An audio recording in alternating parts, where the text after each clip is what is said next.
Thank you for Students, watching welcome to and English listening. Computer See you on College. finals. This subject is Learning Skills 1 midterm period. So actually, this is our fourth meeting. So last meeting na natin for this midterm. So let's proceed to our topic. Our topic is all about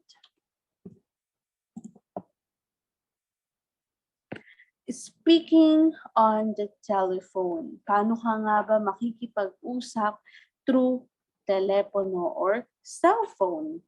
It is important to speak clearly and slowly because the person on the other end of the phone cannot see your face or body language. It is necessary to convey your message through clear speech. Some people have tendency to be the louder side when they speak. A friendly tone of voice is one of the most important things when it comes to communicating successfully on the telephone and practicing good phone etiquette.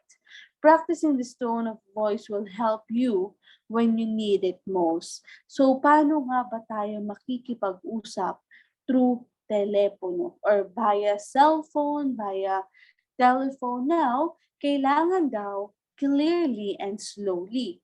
Malinaw at mabagal yung pag-pronounce nyo so that naiintindihan ng taong inyong makakausap. Kung sobrang bilis nyo magbasa, magsalita, hindi maiintindihan yung taong kausap mo, especially kung iyan ay via phone at hindi niya nakikita yung personal expression mo. Siyempre, via phone na naman kayo, so voice or boses ang magko-convince kung galit, hindi okay yung pakiramdam, at maganda ang pakiramdam at masaya ang pakiramdam ng taong iyong nakakausap. Okay? That is for, sabi nga dito, may friendly tone of voice is the most important thing. Lalong-lalo na kapag communicating, kapag nakikipag-usap tayo sa iba't ibang tao.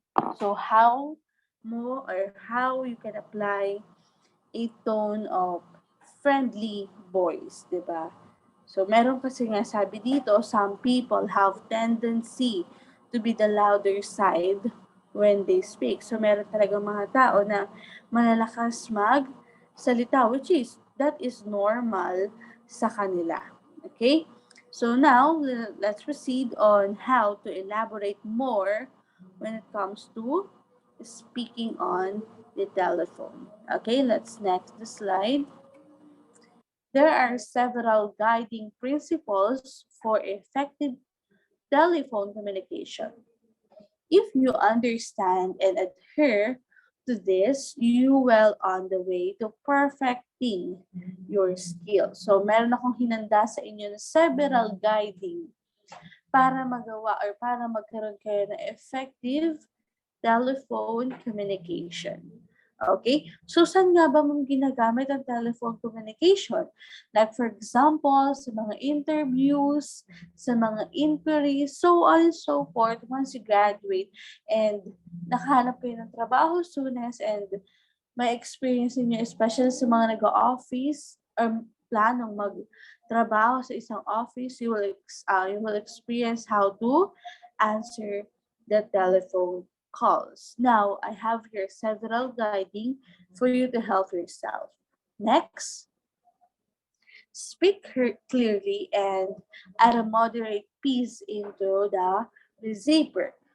So, kailangan mong magsalita which is clearly, malinaw, walang bakel, and so on and so forth na nararanasan nating struggle when it comes to the telephone. So, kailangan mo daw mag-speak in clearly and at the moment, you need to moderate pace into the receiver, yung mga makakatanggap at yung mga sumasagot ng tawag ninyo. Next, use a professional greetings. Ano ba ang mga example ng professional greetings?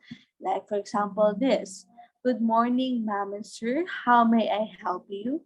So that is one of the example of a professional greetings when it comes to ikaw ang caller, ikaw ang tatawag and you're not familiar if If boy or girl ba yung sasagot, then use the mom and sir.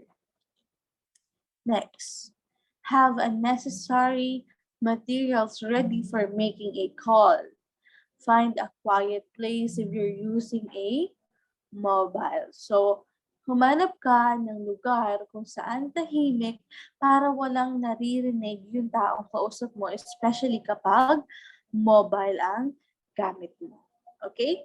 Or cellphone. Next, give your undivided attention. Example, don't do other jobs while talking. So, give your undivided attention. When we say undivided, hindi hati-hati yung attention mo. Like for example, may kausap ka sa telephone and some of your friends talking to you also. So, i-avoid mo yan kasi that is so pangit tignan, especially kapag may kausap kang professional or something important person. Parang nababaliwala kasi yung mga nasa through phone. Okay? So these are the several types. Marami pa akong i-share sa inyo. Okay? Let's proceed. We have here the phone etiquette. So ano nga ba yung mga phone etiquette na kailangan ninyong i-apply sa sarili ninyo? Okay? Answer the calls within 3 rings. Kapag nakatatlong ring na yung telepono, angat the phone and then answer the phone and then talking to them in a manner or professional way. Next, immediate introduce yourself. So, automatic, once you answer the phone, thank you for calling ICC. How may I help you? I am Miss Joyce Cusinator. Like for example is that. Next, speak clearly. As I said earlier, you need to speak clearly so that the other receiver will understand all of your sayings. You only use speakerphone when necessary. So, kailangan mo lang gamitin ang speakerphone kapag kinakailangan. Pero kung hindi naman kailangan, no need to use the speaker's phone. Kasi normally, kapag naka-speaker's phone, nag-feedback yung dating sa telepono. Next, actively listen and take notes. Itong special, lalong-lalo na kapag is importante yung topic or tinatanong sa'yo or ni-inquire sa'yo ng isang tao sa telephone, you only have to do is to actively listen. Pakinggan mo mabuti and especially mag-take notes ka. Ano po ba yung mga example ng tinetake notes? Number, cellphone number. Like for example, the caller said, can you get my number so that you can contact me via mobile? Then he or she will give his or her number to you. Now, you only have to do is to repeat kung ano yung number na sinabi niya. Like for example, my number is 0915-299-4141. So all you have to do is to repeat it, 0915-299 and 4141. Am I right, sir or ma'am? So uulitin ninyo so that alam nilang actively listen kayo at nagte-take down notes kayo sa mga sinasabi nila. Next, use a proper language. So, kailangan kausap mo ay maayos makipag-usap sa'yo at professional. Of course, use a professional language too. Remain cheerful. Ano po ba yung remain cheerful? So, meron kasi tayo na i-experience sa telepono, kung wala man telepono, sa mobile, nakakatawagan, mararamdaman kasi natin kapag not interested yung taong kausap natin via phone. So, always remain cheerful. Hello, ma'am, how can I help you? So, like for example is that, yung parang willing ka lagi na sumagot ng tawag at willing ka lagi na sumagot ng solusyon sa problemang posibleng ibigay nila or problemang itanong nila sa'yo. Okay? As before putting someone on hold or transferring a call, magtanong ka muna bago mo ibaba yung telepono at tawagin kung kanino ba siya dapat tumawag or ita-transfer. So like for example, hey, hello ma'am, I'm not in a position for that to answer your question. So I will transfer you to someone na yan yung ginagawa or yan yung task niya. Like for example is that. So now you can transfer the phone so that the caller is well known or alam niya na ipapasa na siya sa ibang tao na yun ang kanilang task na ginagawa. Okay?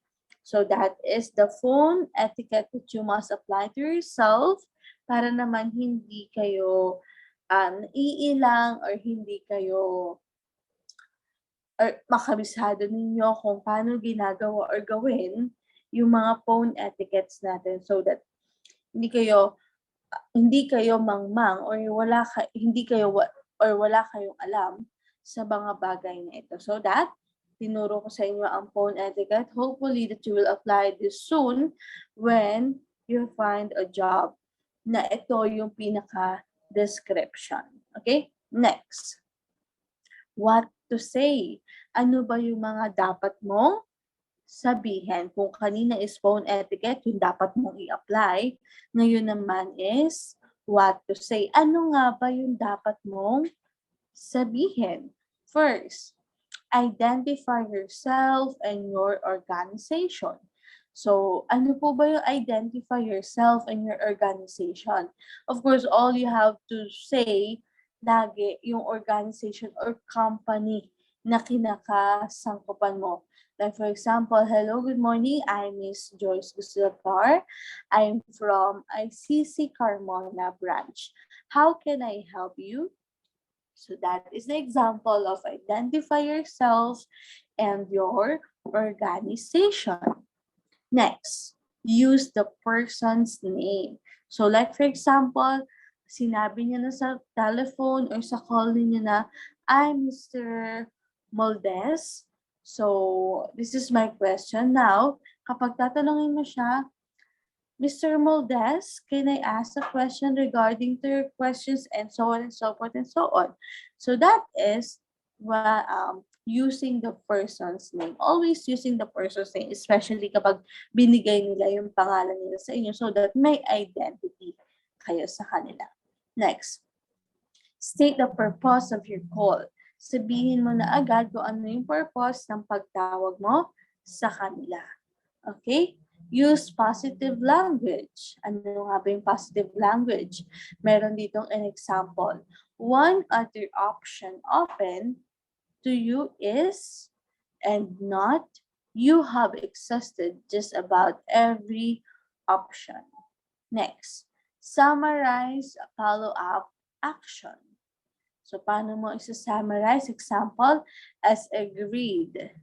I'll email you with the details by the close of business today. So, lagi mong sasabihin ay isa-summarize mo na yung follow-up question or action mo.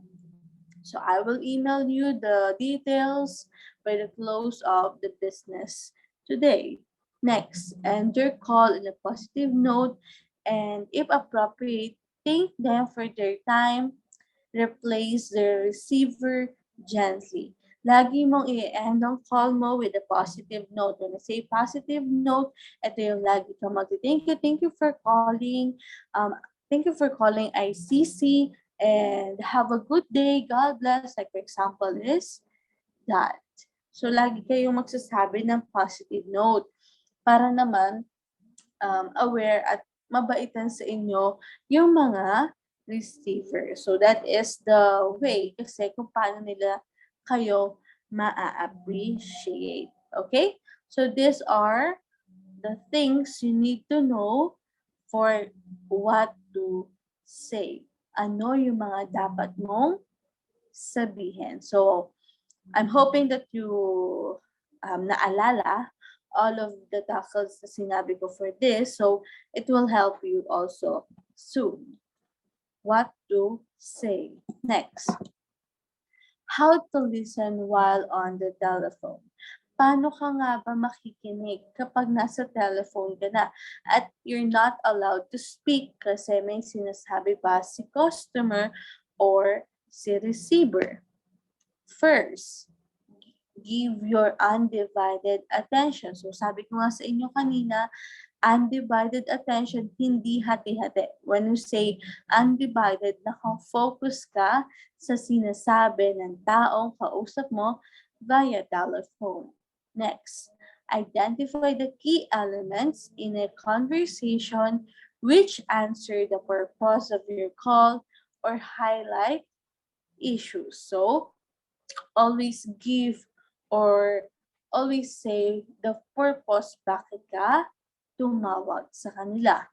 So next, while tracking the speaker's conversation, formulate questions to clarify or elicit further information.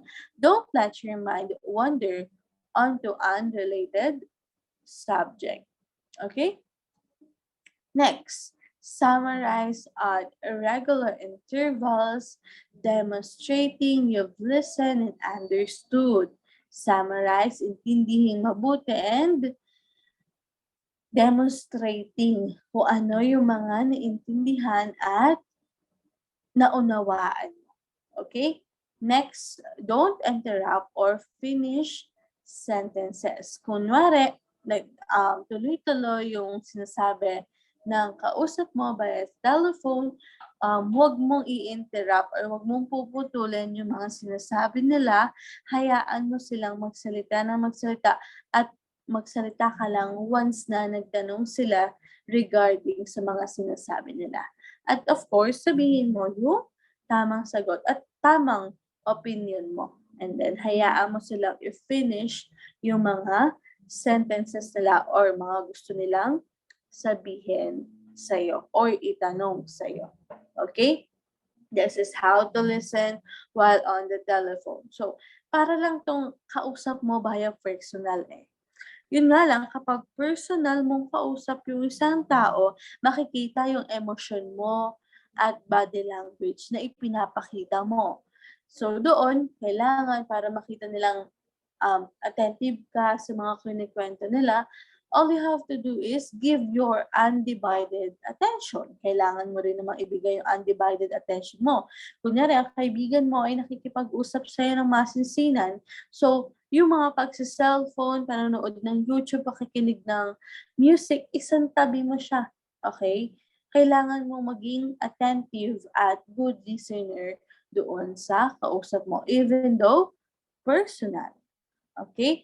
And yan, na-apply natin yung mga purpose ng tanong, ng questions, ng issues, and also yung mga huwag mong i-interrupt yung kaibigan or taong kausap mo kapag may tinatanong or may kinikwento sa'yo. So sabi nga dito, don't interrupt, just finish the sentences. Hayaan mo siyang magsalita ng magsalita. All you have to do is to just listen and answer the questions once na may itinatanong sila sa inyo. So, same lang yan. Telephone or personal talk. Paano ka makikinig? Anong sasabihin mo when it comes to personal thing? What to say when it comes to personal? Diba? Okay. Next tayo. How can you giving and receiving feedback? There are times when it will be necessarily to give feedback to a work colleague or when you will receive feedback from your manager, team leader, or work colleague. This gives you a good idea about how you are performing at work. Feedback may be fairly simple comment after completing a particular task, or it may involve a more detailed discussion about your performance at work or the direction your organization is taking and how things could be done better. It may be given in a informal way. This spreadsheet is so clear and easy to follow. Thank you. Or it may be more structured I'd like to talk to you more about our procedure for greeting our patients. Giving or receiving feedback requires the ability to actively and effectively listen and also to understand another person's point of view. A positive response to receiving feedback assists in developing constructive relationship. So, paano ka nga ba mag-feedback or magbibigay ng feedback sa mga taong iyong nakakausap? So, giving feedback. Choose what you consider to be a suitable time for place for the feedback to take place and consult the receiver of the feedback so that she or he is also comfortable with the chosen time and place. If not, work together to find a mutually acceptable time and place. So that is how you can giving feedback. So piliin mo at i-consider mo yung suitable, yung fit time and place para magbigay ng feedback doon sa iyong taong kausap. Sabi nga dito, if she or he is also comfortable with the chosen time and place, then give your feedback. So kung hindi naman, kailangan nyo humanap ng time and place which is parehas kayong magiging suitable and then walang lalamang or hihigit. So pantay lang. Okay? Next. Giving instruction. Here are some guidelines for giving clear instruction. So ano nga ba yung giving instruction natin? At may binigay pa dito na some guidelines para sa giving and clear instruction. So first, state what has to be done. So ito may example. I need you to rewrite the run sheet for the charity event next week. State what has to be done. Next, give the reasons why. Ano nga ba yung reasons kung bakit? We have to change the order around a bit. The guest speaker can't arrive till 7. That put everything out, so we will need to change the time for setting the guest and serving the meal. So that is the give the reason why. Next, give the instruction in step-by-step order. Change time for the speaker to 19:15. Change the time for guests to sit down at the dining table to 18:45. The entry can be served at the 19. Everything else can stay the same, but you will need to advise the banquet manager of the changes and double check that she has informed the the kitchen. So that is the give the instruction step by step order. Next, ask the person to paraphrase the instruction back to you. Can you please say back to me what I need to do? So, like for example, is medyo nakalimutan mo, all you have to do is to paraphrase. So, tinuro ko na yan. When we say paraphrase, ito yung parang inuulit yung instruction or questions. Next, if equipment is involved, demonstrate what you want the person to do. So, i-demonstrate mo via telephone yung kailangan gawin nung person, especially when equipment is involved. Encourage question. Is that all clear? Do you think it all makes sense? Do you know how to get in touch with a banquet manager? So that is an example of a encourage questions. Next, if it is a job that requires quite a bit of time, suggest how long you think the job is going to take and monitor the person's progress. This shouldn't take too long to do. Get back to me if you have any questions and please let me know when it's all complete. So all you have to do is to require a quick bit of time. So suggest mo how long you think the job is going to take and monitor the person's progress. So isipin mo kung kailan, paano ba tatagal yung paggawa ay pag-monitor ng person.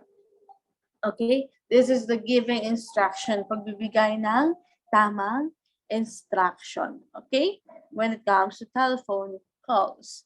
Next, common phone answering mistake that businesses make. Ito yung laging mistake, pagkakamali, failure na nangyayari through telephone, which is a common one. Not answering the call. Hindi nasasagot yung call. There's a lot of excuses. Pwedeng busy, pwedeng naiwan yung cellphone sa table so that hindi nasagot. Pwedeng nakahang yung phone, that's why hindi nagre-ring. So there's a lot of mistakes for the phone common, which is not answering the call. So minsan naman meron mga tao talaga na hindi na pinaprioritize answering yung call because paulit-ulit yung mga tanong. But that is bad because if you're a customer service, you need to answer the question so that nasasagot mo yung mga tanong ng mga customers ninyo, especially when they getting hard time na makomplete or maayos yung mga problems nila with your equipment or etiquettes. Next, unprofessional greetings. Like for example, hello. Like for example is that, especially when you're in a business. So using hello is inappropriate. Okay, always use good morning, ma'am, good morning, sir.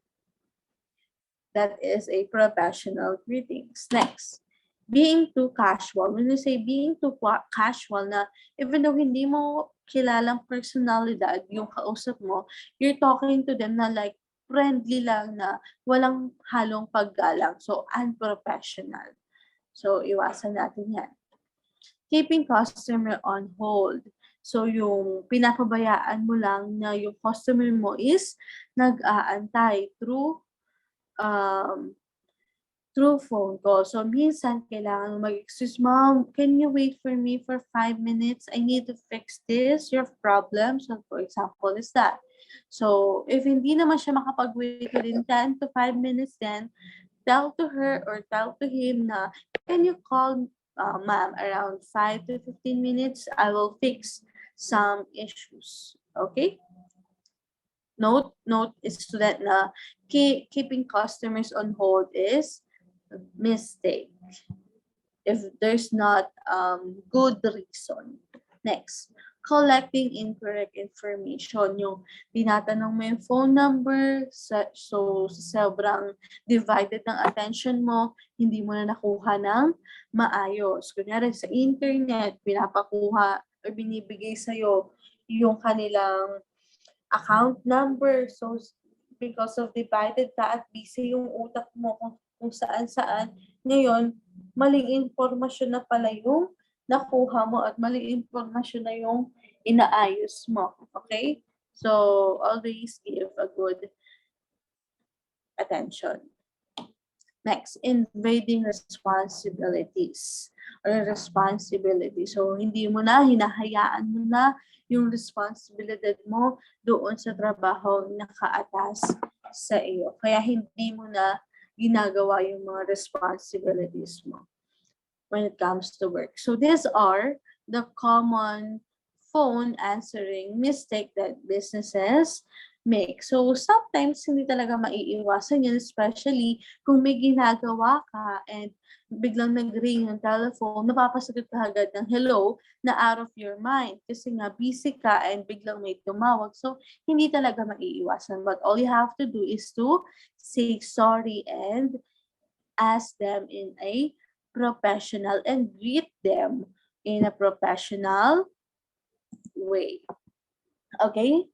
So now students, I want you to watch a video. Meron akong dinownload na video regarding with our topic. So hopefully, panoorin ninyo at this is two types of video. One is for good communication etiquettes when it comes to telephone, and the second one is for the bad etiquettes for communication in telephone. So doon pa lang mapapagkumpara nyo na yung mga sinasabi ko kanina. Okay? So watch the lesson video.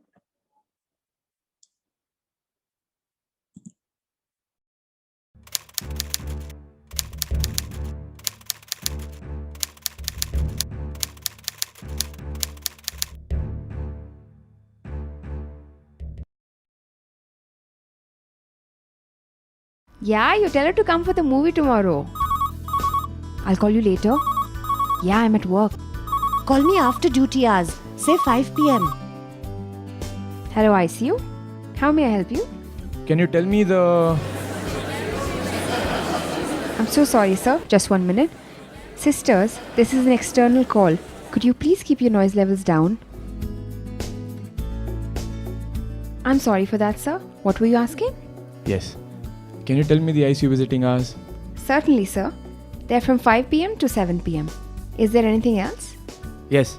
I would like to know about the patient report if it's ready. Yes, sir. Do you know which department? I'm not sure, but I think it's a blood test. Okay, sir. I'll transfer you to the lab now. Okay, thank you, sister. Thank you.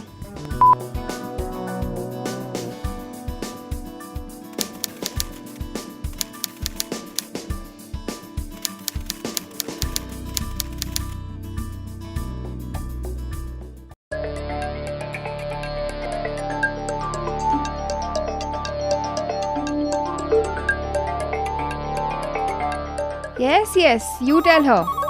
Yeah, no problem, yeah. Hello? Hello. Is this NH hospital? 1 minute. Yeah, you tell her to come for the movie tomorrow. Can you tell me the... Hello? Hello? Yeah, no Hello? problem. 1 minute. Hello? Hello?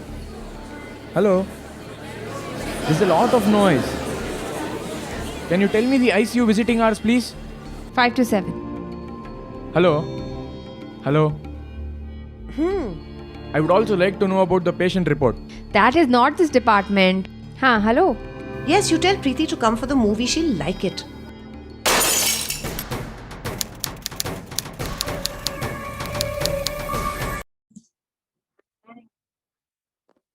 Thank you for watching. Thank you for listening. See you in our next meeting.